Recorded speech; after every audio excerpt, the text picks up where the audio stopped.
O diretor executivo da Meta, Mark Zuckerberg, anunciou mudanças no monitoramento de conteúdos nas plataformas Facebook, Instagram e Threads nesta terça-feira. As alterações visam garantir a liberdade de expressão e evitar a censura. A gente dividiu o vídeo publicado por Zuckerberg em 3 partes. Na primeira, o diretor executivo da Meta cita os fatores que motivaram as alterações nas redes sociais. Vamos assistir. Hey everyone. I want to talk about something important today, because it's time to get back to our roots around free expression on Facebook and Instagram. I started building social media to give people a voice. I gave a speech at Georgetown 5 years ago about the importance of protecting free expression, and I still believe this today. But a lot has happened over the last several years. There's been widespread debate about potential harms from online content. Governments and legacy media have pushed to censor more and more. A lot of this is clearly political. But there's also a lot of legitimately bad stuff out there. Drugs, terrorism, child exploitation. These are things that we take very seriously, and I want to make sure that we handle responsibly. The recent elections also feel like a cultural tipping point towards once again prioritizing speech. So we're going to get back to our roots and focus on reducing mistakes, simplifying our policies, and restoring free expression on our platforms. E antes de assistirmos o próximo trecho, vamos fazer uma primeira rodada de comentários, começando pelo Duda Teixeira. Boa noite, meu caro. Boa noite, Inácio. Bom, esse vídeo do Mark Zuckerberg é super importante porque mostra uma mudança de posicionamento da Meta, que tem aí o Facebook, o Instagram e o Threads.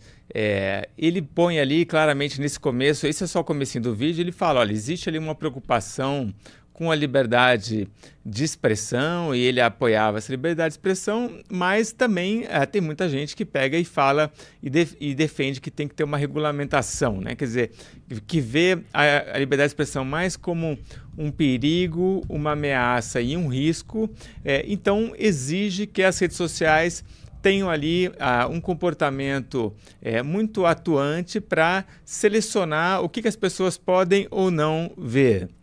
E aí o que ele está dizendo que desde que ele deu essa palestra ali na Universidade de Georgetown, que fica em Washington, há 5 anos, então que nos últimos 5 anos mudou muita coisa, e aí que ele vê que agora é hora de, em vez de priorizar essa regulamentação das redes, é hora de voltar a priorizar a liberdade de expressão. E isso é muito importante porque tem impacto no mundo inteiro. As mudanças que ele anuncia no vídeo, obviamente, vão começar pelos Estados Unidos. Agora, os Estados Unidos são um país que, de fato, é o grande baluarte da defesa da liberdade de expressão no mundo. Isso está ali na primeira emenda da Constituição americana, que é lá de 1790, final do século XVIII, e nenhum país do mundo defende tanto a liberdade de expressão quanto os americanos. Agora, sim, vários países onde essas plataformas americanas da Meta estão presentes, essa discussão vai entrar também. Quer dizer, a discussão já existe hoje no mundo inteiro, mas muito provavelmente a gente vai ter agora mais uma defesa da liberdade de expressão e mais uma crítica a essa tendência autoritária de querer regular e censurar tudo. A gente ainda vai falar sobre as mudanças em si nos próximos vídeos, mas você, Rodolfo, o que você achou das motivações para essa mudança? Boa noite. Ele foi bem claro, né, o Zuckerberg, ao falar que houve uma mudança de expectativa, uma mudança cultural nos Estados Unidos que foi marcada pela nova eleição do Donald Trump. E ele não escondeu isso ali no discurso que ele faz ao longo do vídeo, ele deixa isso bem claro. O que eu destacaria só para começar essa conversa é de que essa defesa da liberdade de expressão, é óbvio que todo mundo que frequenta a rede social é beneficiado por poder falar o que acha que deve falar, inclusive sendo agora, podendo ser punido pelo que diz, porque esse debate sobre cerceamento de liberdade nas redes sociais, ele existia muito antigamente, quando não era possível identificar exatamente quem disse o quê. Agora né? As redes sociais, você frequenta, você tem que botar seu nome ali, tem que botar um telefone, tem que botar um documento, você se identifica e é muito fácil chegar à pessoa. Então, é um debate meio antigo esse de vamos limitar, porque a pessoa pode ser, sim, implicada pelo que ela diz. Agora, o que eu acho muito relevante de marcar é que esse debate ele não precisa ser levado assim de forma romântica. A liberdade de expressão, ela é um valor das redes sociais, é um negócio. Ela faz parte, ela é parte assim, principal do negócio de rede social. Se as pessoas que frequentam esse ambiente e têm a expectativa, ao frequentá-lo, de dizer o que acham que precisa ser dito, o que querem dizer, se elas não podem fazer isso, é óbvio que elas não vão frequentar a rede social. Então, quando o Elon Musk, e a gente vai falar um pouco também mais sobre ele depois ao longo do programa, fez essa defesa recentemente no Brasil e agora o Zuckerberg faz nos Estados Unidos, não é porque eles são muito virtuosos e estão ali dispostos a perder dinheiro em nome da liberdade de expressão. Ao contrário, eles estão dispostos a ganhar dinheiro em nome da liberdade de expressão. A questão é que, de onde eu vejo, isso é benéfico para todo mundo. Ricardo Kertzmann, queria saber a sua visão sobre essas motivações iniciais da mudança do Zuckerberg. Hoje perguntaram numa entrevista coletiva que o Donald Trump deu se ele achava que essa mudança de postura da Meta e do Zuckerberg tinha a ver com as ameaças, o termo que usaram é ameaças, que ele tinha feito a ele. E ele falava que sim, acho que tem a ver sim. Você também acha que tem a ver? Olha, eu não acho, não, eu tenho certeza. O interessante disso tudo, Inácio, é que nessa primeira parte desse vídeo, e olha que eu assisti o vídeo completo 3, 4 vezes hoje, realmente me chamou muito a atenção o teor. Eu publiquei há pouco uma coluna no Antagonista, eu acho que a gente está diante até de um divisor de águas daqui para frente, é uma mudança radical nos rumos, não porque o Zuckerberg e a Meta estão dizendo, mas porque, a meu ver, é claramente um movimento orquestrado, junto com o Elon Musk, junto com o próprio presidente Trump, e o que ocorre nos Estados Unidos, a gente sabe que influencia para valer o resto do mundo. Mas o que me chamou a atenção nessa primeira parte desse vídeo, desse pronunciamento dele, é a assunção, ainda que velada, de um ato que eu poderia qualificar como covardia, talvez, porque ele assume que ele e a empresa dele se submeteram ao que ele mais adiante chama de censura do próprio governo americano. Ele diz claramente que ele e a empresa foram pressionados e que a partir de agora, com essa mudança de hábitos, mudança de humores, vamos chamar assim, com a eleição do novo presidente, ele está tendo a liberdade meio que de sair do armário, sabe? Eu fico impressionado que um empresário deste porte, com este poder não só financeiro, mas com ferramentas de comunicação tão grandes assim, como que durante muito tempo ele também se submeteu a essa, entre aspas, porque eu não acho que é uma censura crassa, mas a essa censura, essa imposição estatal sobre o que pode e o que não pode ser comentado nas redes sociais. Pois é. Agora a gente vai continuar no vídeo. Na sequência dele, o Zuckerberg detalha as medidas que serão implementadas. Uma delas é o encerramento do programa de checagem de fatos e a adoção de um modelo semelhante ao do X, antigo Twitter, em que os usuários podem sugerir notas de esclarecimento. Vamos acompanhar esse trecho. More specifically, here's what we're going to do. First, we're going to get rid of fact-checkers and replace them with community notes, similar to X, starting in the US. After Trump first got elected in 2016, the legacy media wrote non-stop about how misinformation was a threat to democracy. We tried in good faith to address those concerns without becoming the arbiters of truth. But the fact-checkers have just been too politically biased and have destroyed more trust than they've created, especially in the US. So over the next couple of months, we're going to phase in a more comprehensive community notes system. Second, we're going to simplify our content policies and get rid of a bunch of restrictions on topics like immigration and gender that are just out of touch with mainstream discourse. What started as a movement to be more inclusive has increasingly been used to shut down opinions and shut out people with different ideas, and it's gone too far. So I want to make sure that people can share their beliefs and experiences on our platforms. Third, we're changing how we enforce our policies to reduce the mistakes that account for the vast majority of censorship on our platforms. Fourth, we're bringing back civic content. For a while, the community asked to see less politics because it was making people stressed, so we stopped recommending these posts.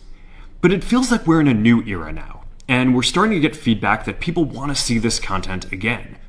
So we're going to start phasing this back into Facebook, Instagram, and Threads while working to keep the communities friendly and positive. Fifth, we're going to move our trust and safety and content moderation teams out of California, and our US-based content review is going to be based in Texas. Europe has an ever-increasing number of laws institutionalizing censorship and making it difficult to build anything innovative there. Pois é, palavras fortes. Rodolfo, começando por você, qual a sua análise desse trecho onde ele já começa a desdobrar as mudanças, sobretudo dando mais autonomia, né? É um caminho muito mais difícil de se lidar, porque é dar liberdade para as pessoas e não cercear. E obviamente vai ter muito atrito, vai ter muita reclamação, mas é um caminho que, apesar de ser muito mais difícil e vai ter muita gritaria, é muito melhor do que evitar que as pessoas possam dizer aquilo que porventura venha a ofender alguém. Esse debate é muito antigo sobre liberdade de expressão e foi agora, ele foi ressuscitado assim como nunca antes pelas redes sociais por causa da possibilidade das pessoas dizerem o que elas quiserem. E aí quem está do outro lado vai ouvir o que não quer. Isso faz parte. E é óbvio que nesse caminho vai ter mentira sendo contada, vai ter mentira deliberada sendo contada. Agora o problema é que as plataformas, como o próprio Zuckerberg admitiu, puseram para monitorar, checar, impedir que fossem publicadas mensagens especificamente de um grupo político. E aí essa é uma questão que assim, todo mundo viu isso. Teve um grupo político que foi mais cerceado do que outro. Isso é um problema. Outro problema, a checagem olhava para algumas questões, não olhava para outras. E aí, se você está vendo alguém que está moderando o que pode ser dito ou não, e você não confia nele, a moderação perde o sentido. Se a moderação perde o sentido, por que você vai manter ela? Então, assim, de fato, obviamente tem questões mercadológicas envolvidas, de negócio, mas a liberdade para poder falar é muito melhor do que a pretensão de censurar, porque a coisa acaba degringolando para isso que aconteceu agora. Os checadores perderam, de fato, como o Zuckerberg falou, a legitimidade que talvez eles nunca tenham tido. Tiveram, em princípio, no início, quando se imaginou que eles poderiam ser isentos. É muito difícil ser isento. Duda? Acho que esse vídeo do Mark Zuckerberg mostra o sucesso que aconteceu com essas notas de comunidade. O pessoal que não tem... Eu sei que o X, a gente geralmente fala do X, porque o X é usado muito por jornalistas, mas a maioria da população não usa o X. Então, só vou explicar o que é a nota de comunidade. Alguém vai lá e publica uma mensagem qualquer, e aí um outro usuário do X vai lá e fala assim, olha, isso daqui está errado, e escreve uma mensagem embaixo da mensagem daquela outra pessoa, dizendo, olha, isso aqui não tem nada a ver por causa disso, disso e daquilo. E aí outras pessoas podem ir lá e apoiar como se fosse uma correção ou uma reprimenda. E essa nota da comunidade fica colada naquela postagem equivocada inicial. Então, quem acessa o X vai ver um monte de propaganda, por exemplo, do jogo do Tigrinho. E aí logo embaixo tem uma nota da comunidade dizendo, olha, isso aqui é uma enganação, é uma armadilha, você vai perder dinheiro. Então, as próprias pessoas, os próprios usuários acabam se regulando.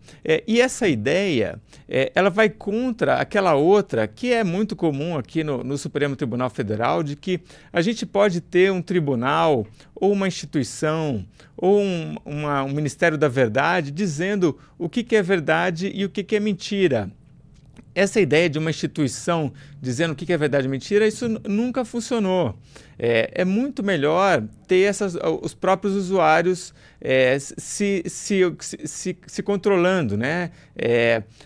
Tem aquela ideia de que, acho que era do John Stuart Mill, que para os males da liberdade, o melhor remédio é ter mais liberdade. Então, você deixa as pessoas falarem livremente, e aí se alguém fala uma besteira, uma asneira, o outro vai lá e fala assim, olha, isso daqui é uma besteira. É o que funcionou, por exemplo, na pandemia de Covid, né? As notas de comunidade tinham uma eficiência, uma correção muito maior do que qualquer entidade poderia ter. Super funcionou. E o que não funcionou é ter essas entidades dizendo o que é verdade e o que é mentira. As agências de checagem de fatos erraram muito. E erraram muito, primeiro, porque é difícil diferenciar o que é fake news, o que não é, como também porque são pessoas com cabeças, são pessoas politizadas na maioria das vezes, né? Muitos, aliás, são jornalistas. Essas agências de checagem de fato são financiadas por fundações, Fundação Ford, Fundação George Soros, ou por empresas. Então, são enviesadas e falharam. E aí, o que o Mark Zuckerberg está mostrando vamos adotar o que deu certo, que são as notas de comunidade. Ricardo Kertzmann, você que está acompanhando também, como você disse, em detalhe esse vídeo, o que você achou desses 5 pontos? Um minutinho para você comentar, por favor. Olha, 2 coisas aqui me chamam a atenção. Se ele já confessou que se submeteu à pressão, né, uma censura estatal ou paraestatal, ele agora confessa que também havia uma censura dentro da própria sociedade, né, dentro das próprias plataformas, e que a empresa dele acabou se submetendo. E aí a escapatória agora é aquele movimento pendular. Ele está saindo, ele está levando o time responsável pela mediação, por essas checagens e tudo mais, ele está levando o time da Califórnia, saindo da Califórnia, que é o berço desse politicamente correto, que é opressor, ninguém aguenta isso, e está indo para o oposto, que é o estado do Texas, onde a cultura é totalmente inversa. Nesse artigo que eu escrevi agora há pouco, eu abordo um pouco disso. Eu acho que é um movimento pendular e a gente vai tender a alguns meses ou alguns anos a caminhar mais para o centro. Nem Califórnia, nem Texas. Eu acho que sempre o equilíbrio é o melhor caminho. E agora voltamos aqui para a parte final do vídeo do Zuckerberg, que afirma que países da América Latina têm tribunais secretos que podem ordenar a remoção de conteúdo de forma silenciosa. Palavras dele. Vamos assistir esse trecho. Latin American countries have secret courts that can order companies to quietly take things down. China has censored our apps from even working in the country. The only way that we can push back on this global trend is with the support of the US government. And that's why it's been so difficult over the past 4 years when even the US government has pushed for censorship. By going after us and other American companies, it has emboldened other governments to go even further. Bom, para falar sobre esse aspecto específico, essa cutucada direcionada aqui para o STF, eu peço ao Ricardo Kertzmann que avalie a declaração do diretor executivo da Meta. O que é que você achou? Bom, cutucada é apelido, né? Para um bom entendedor, meia palavra basta. Quando ele se refere a países latino-americanos, ele está falando claramente do Brasil, só que ele erra quando ele diz tribunal secreto. O nosso STF de secreto não tem nada. Ele age de forma autoritária, muitas das vezes relacionadas às redes sociais, de forma aberta, de forma clara. Nem escondido é.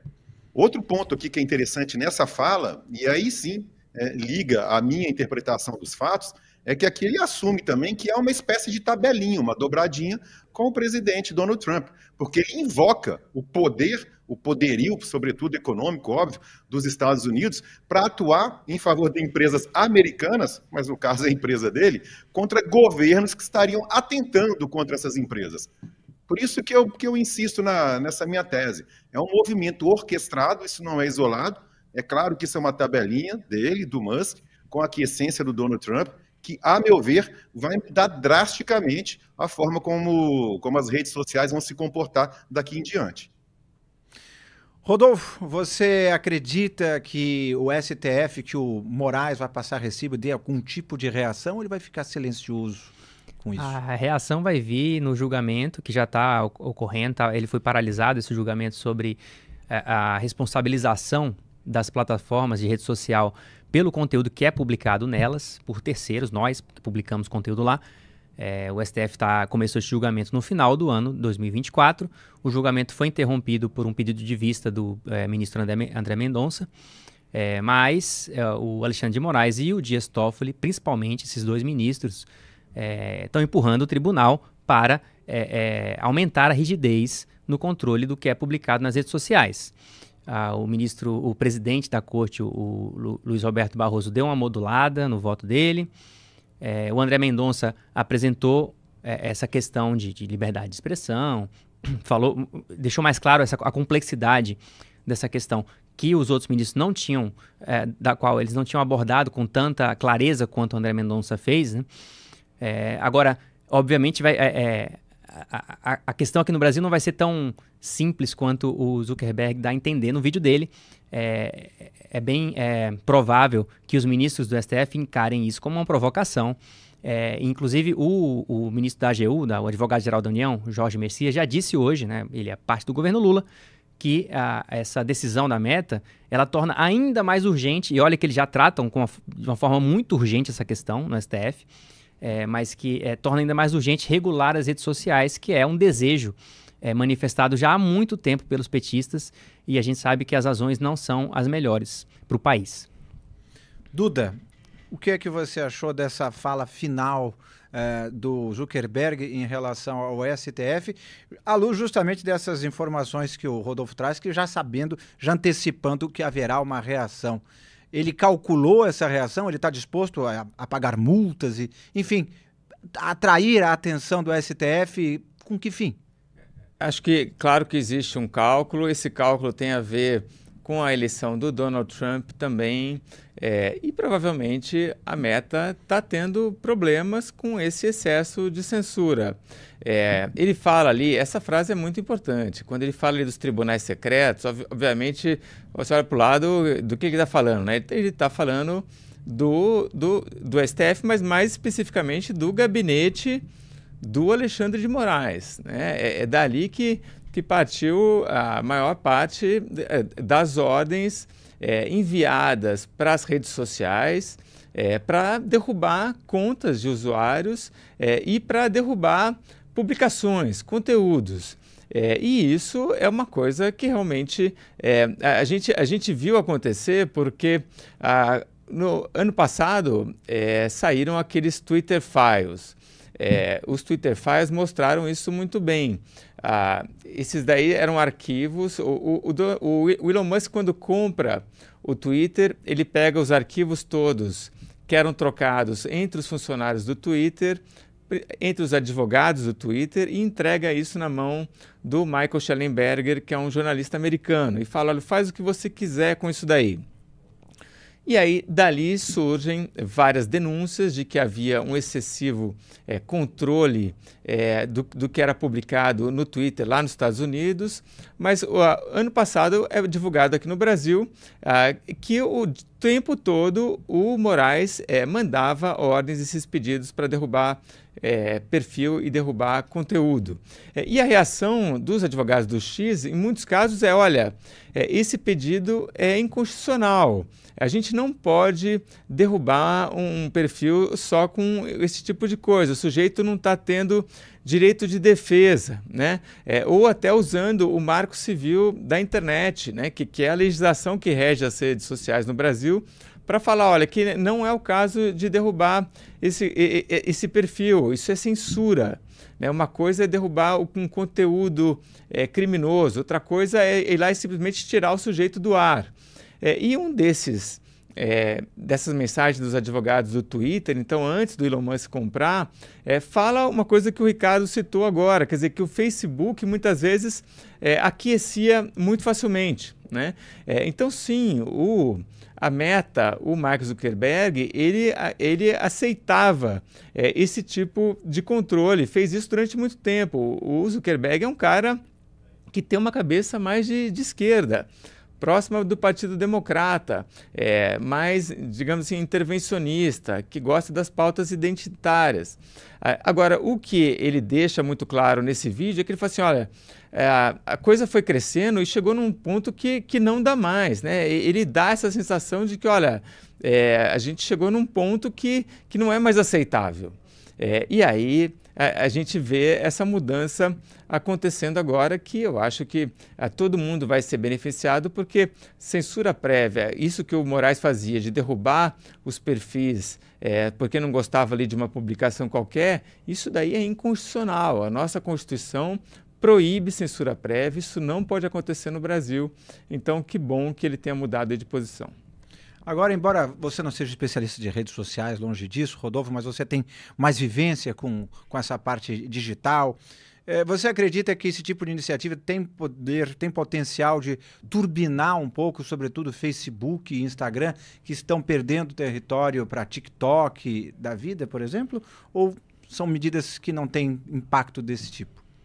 Não, pode até ter um impacto, mas eu acho que um impacto do discurso, que talvez que é o que tem ocorrido com o X do Elon Musk, e aí pode sim. A questão para mim só é que, assim, esse é um valor dessas empresas, esse é o valor das empresas, é o poder falar. Se você não pode falar, ela perde valor. Aí se ela vai ter competência técnica ou administrativa para competir com uma rede assim, muito potente como é o TikTok, né? E aí é uma outra coisa, é outra discussão.